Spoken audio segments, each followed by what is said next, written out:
Bonjour à tous, aujourd'hui exercice donc de colle, on va dire, sur le déterminant. On prend une matrice A d'ordre n à coefficient réel important, tel que donc A carré, c'est moins l'identité. Donc première question, on va montrer que n est forcément pair et on va déduire les valeurs possibles pour le déterminant de cette matrice A. Et ensuite, on va se placer dans le cas où n égale 4. Et on va réussir, vous allez voir, à déterminer la valeur donc de ce déterminant. Voilà, on est parti. Première question. Alors, vous savez que le déterminant d'un produit, c'est le produit déterminant quand on a des matrices. D'accord. Donc, le déterminant, je rappelle, de AB, c'est le déterminant de A fois le déterminant de B. Évidemment, quand on a des matrices, toutes les deux ici d'ordre n, ici on a un déterminant de A carré. Donc, on en déduit que ça fera donc déterminant de A au carré. D'accord. Du côté droit, on a moins l'identité. Alors, le déterminant de moins l'identité. Ici, ça veut dire que chaque coefficient a été multiplié par moins 1. Donc, on peut factoriser chaque colonne par moins 1. À chaque fois, ça fait un moins 1 qui sort. On a donc ici moins 1 puissance n déterminant de n. C'est très important. Or, donc, conclusion, on en déduit que comme a carré égale moins n, eh bien ça implique donc que le déterminant de a au carré est égal à moins 1 puissance n fois le déterminant de n, mais le déterminant de l'identité, vous savez que c'est 1, donc ici ça fait déterminant de a au carré qui vaut moins 1 puissance n. Alors regardons cette égalité ici, on sait que a est à coefficient réel, donc ça veut dire que le déterminant de a appartient à R, donc le déterminant de a au carré c'est un réel, qui est donc positif. Déterminant de a au carré est donc supérieur ou égal à 0. Conclusion de ça, donc moins 1 puissance n doit être obligatoirement supérieur ou égal à 0. Comme moins 1 puissance n, ben c'est moins 1 ou 1. Ça veut dire que donc moins 1 puissance n est égal forcément à 1.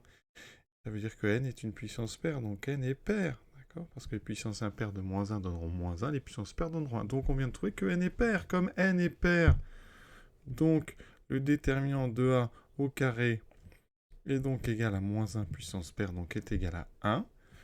D'accord. Et conclusion, det de a, eh bien, chez les réels, eh bien, ça fait donc a égale 1 ou moins 1. Donc det de a égale 1 ou moins 1. D'accord. Toujours important, le déterminant ici est réel. Deuxième question.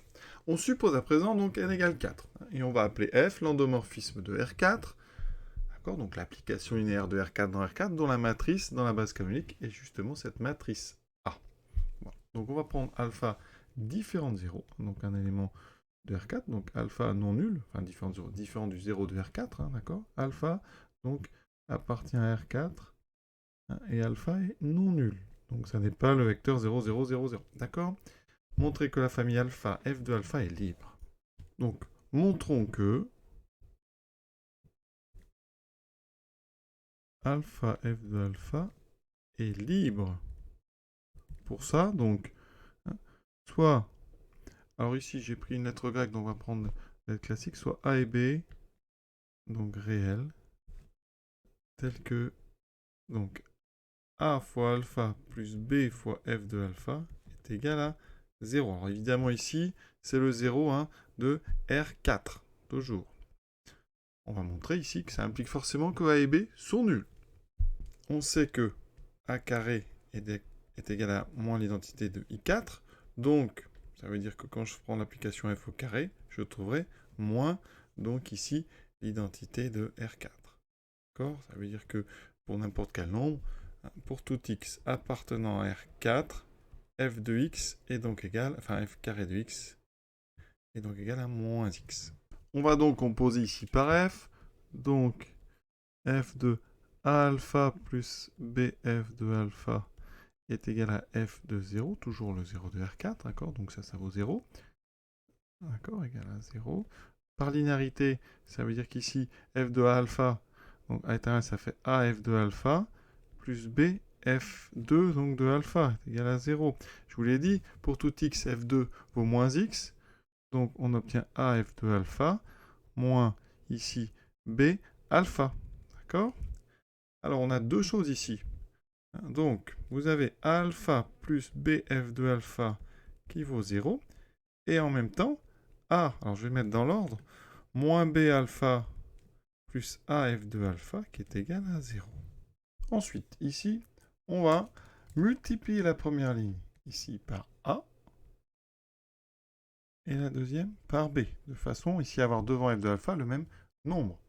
J'obtiens donc A carré alpha plus AB f de alpha égale au 0 de R4, et ici moins B carré alpha plus AB f de alpha égale au 0 de R4.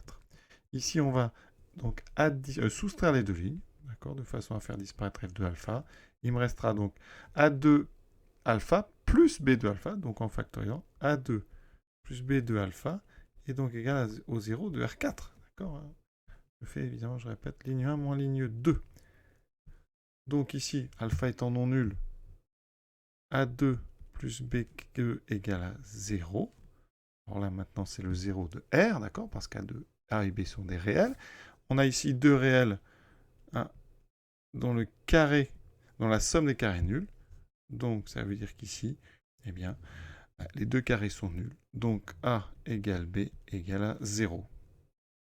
Donc, la famille alpha f de alpha est bien libre. D'accord ? Puisqu'une combinaison des deux qui donnerait 0 de R4 implique que les deux coefficients sont nuls. Donc, on a bien une famille libre. Donc, ce qui est bien important ici, c'est ce que j'ai encadré en jaune ici à droite.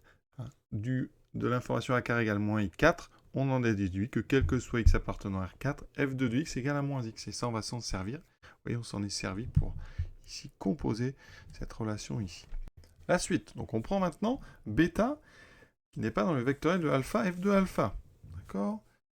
Hein, je veux dire qu'ici, eh bien, alpha, f de alpha, bêta, c'est libre. Hein. Montrons que, dans ce cas-là, alpha, f de alpha, bêta, f de bêta est une base de R4. Donc ici, nous montrons que alpha, f de alpha, bêta, f de bêta est une base. Donc ici, comme on est dans R4, il suffit de montrer que c'est une famille libre. Hein. D'accord ? Puisque si elle est libre, dimension 4, ça sera donc une famille génératrice, donc une base. Ici, ça veut dire que donc soit, alors tout à l'heure j'avais pris AB, donc ici on va prendre ABCD, donc soit, alors je vais mettre au pluriel, donc soit A, B, C et D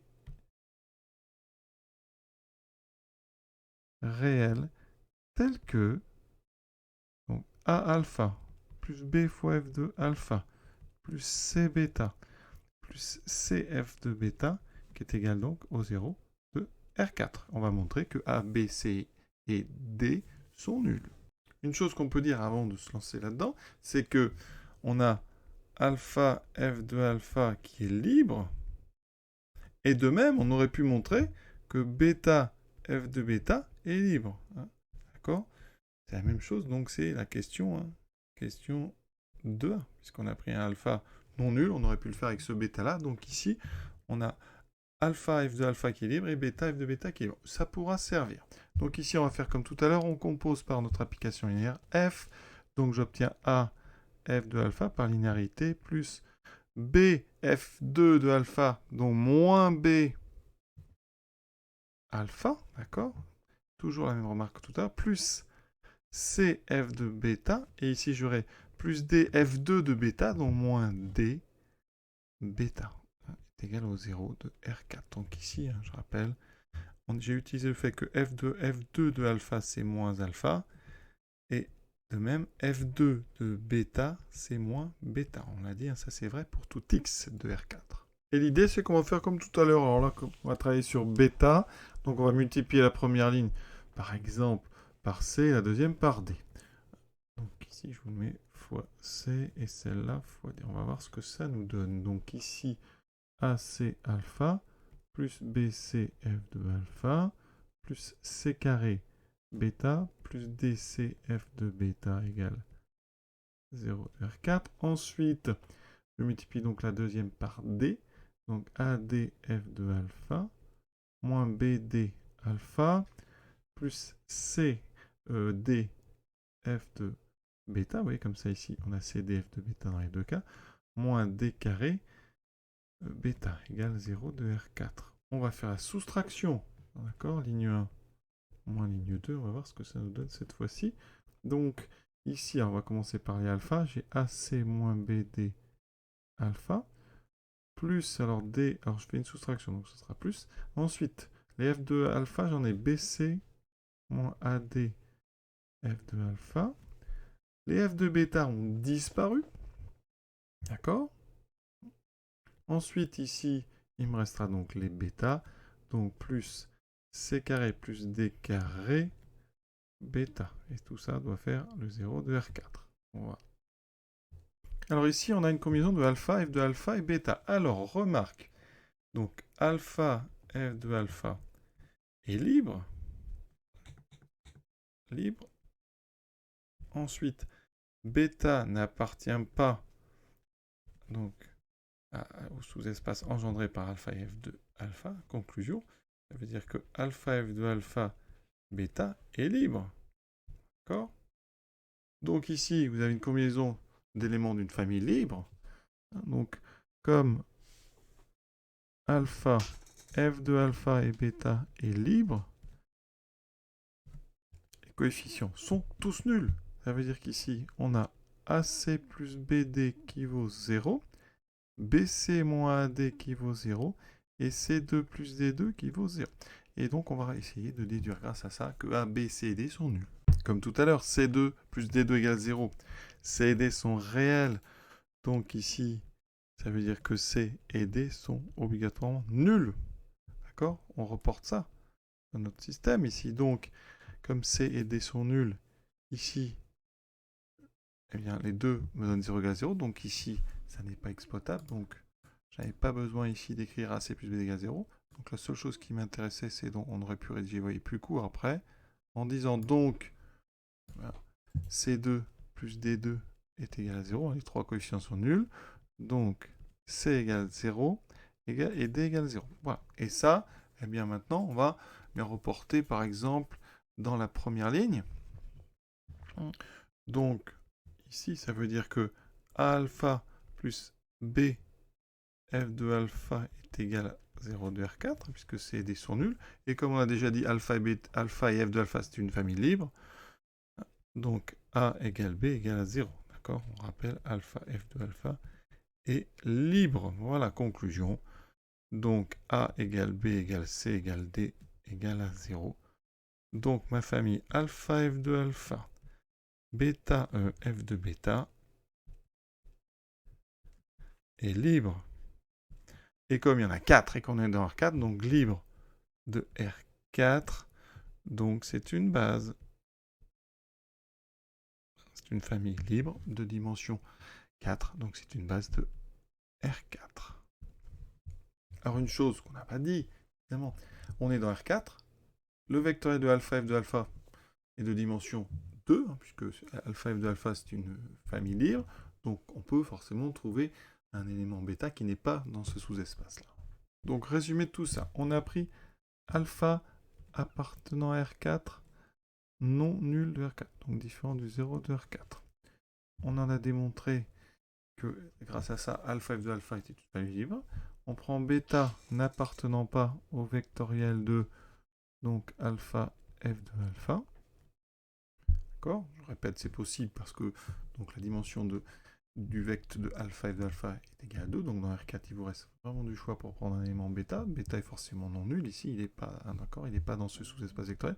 Et grâce à ça, on en a déduit, je résume, donc alpha F de alpha, bêta F de bêta était une base donc de R4. Et c'est ça l'idée, c'est que maintenant on va travailler dans cette base et on va aller chercher donc la matrice de l'endomorphisme F dans cette base. Et on a une propriété qui est importante sur le déterminant par rapport aux bases. Alors soyons précis, parce que là on va travailler dans une autre base, donc on a la base canonique,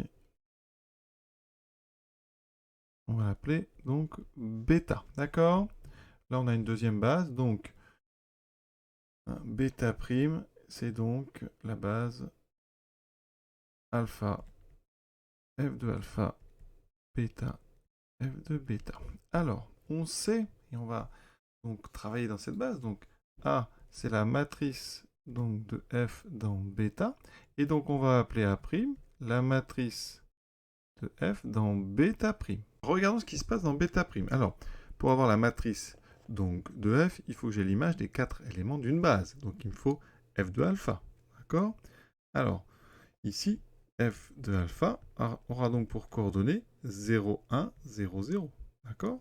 Puisque f de alpha, c'est le deuxième vecteur qui construit cette base. D'accord? Ensuite, il me faut f du deuxième, donc f de alpha. Or, c'est donc f2 de alpha, et je vous ai dit que c'était moins alpha. Ça sera donc moins 1, 0, 0, 0.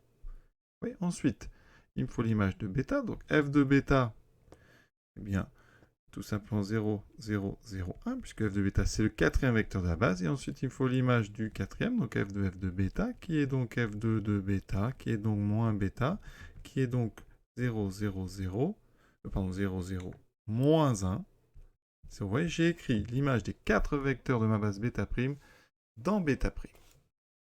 La matrice, donc A', eh bien, on peut l'écrire, puisqu'on sait qu'ici, en première colonne, on va trouver l'image du premier vecteur, donc ça sera f de alpha. Ensuite, on mettra f de alpha.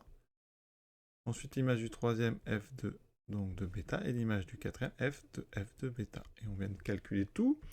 Et j'ai même mis les coordonnées. Donc, f de alpha, c'est 0, 1, 0, 0.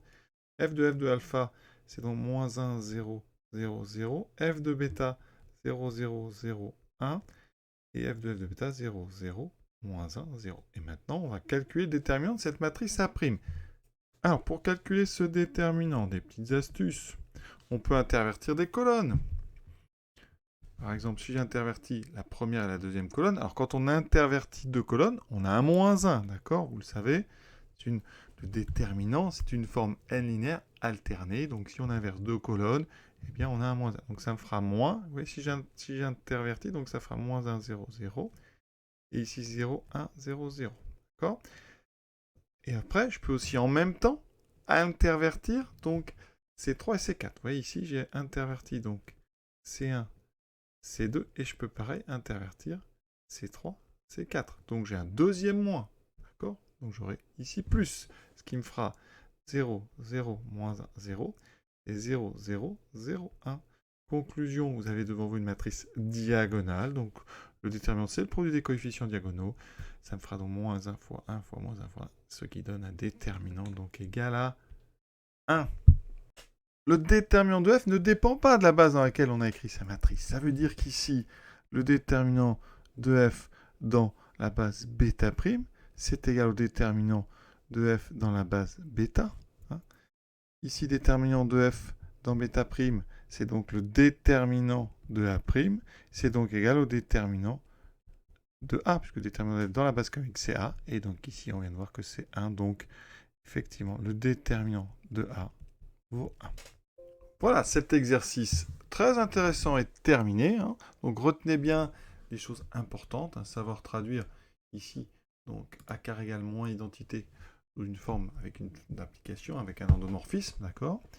Ensuite, pensez bien à être capable d'exprimer la matrice d'un endomorphisme dans une autre base, une base dans laquelle la matrice justement sera simple à trouver, ce qu'on a fait ici avec A', et à revenir après avec cette propriété très importante qui dit que le déterminant donc, de f ne dépend pas de la base. Voilà, exercice terminé. J'espère que ça vous a plu et à très bientôt.